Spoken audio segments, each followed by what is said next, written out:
Hello people, welcome to Microsoft Excel Academy School. This is the course or tutorial for beginners and intermediate users.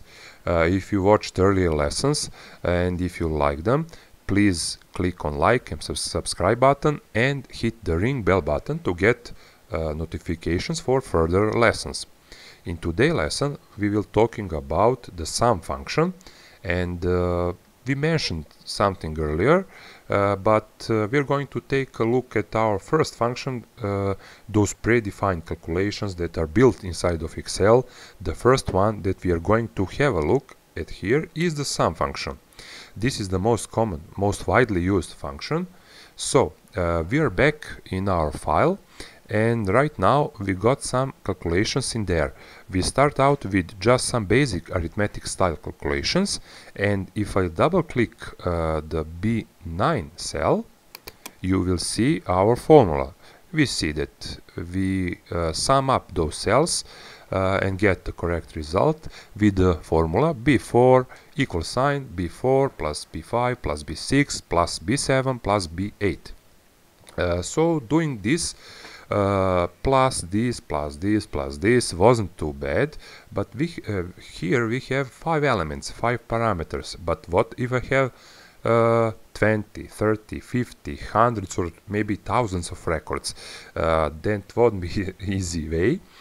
So I want to find a quicker, more efficient way of doing this, and this is where a function, something like the sum function, will come in and make this so much more efficient and faster. So let's delete our totals.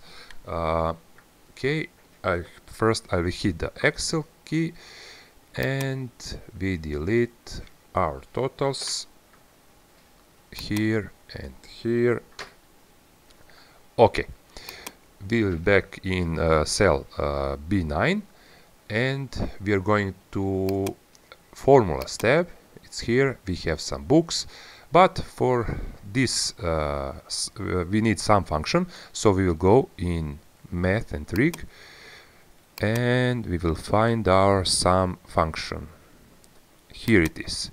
So just to mention one tip, this is the version of 2013 of Excel, and it gives me automatically the range of cells we want to sum up. In some earlier versions, this field will be empty, so you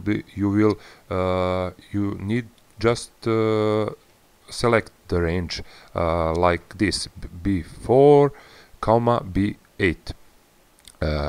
You see here I get the result, correct result. Just I need just to click OK, and we got our result. Okay, now I will delete this and again going to math and trig to find sum function.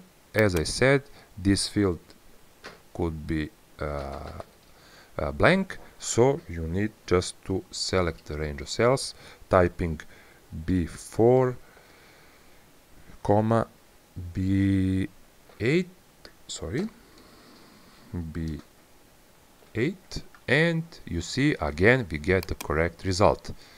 Also, you can, I will do it for February, going to math trig and sum function, and if it is empty, just select the range of cells. You can type it or you can select like this, and you see you get the correct result, and that's it.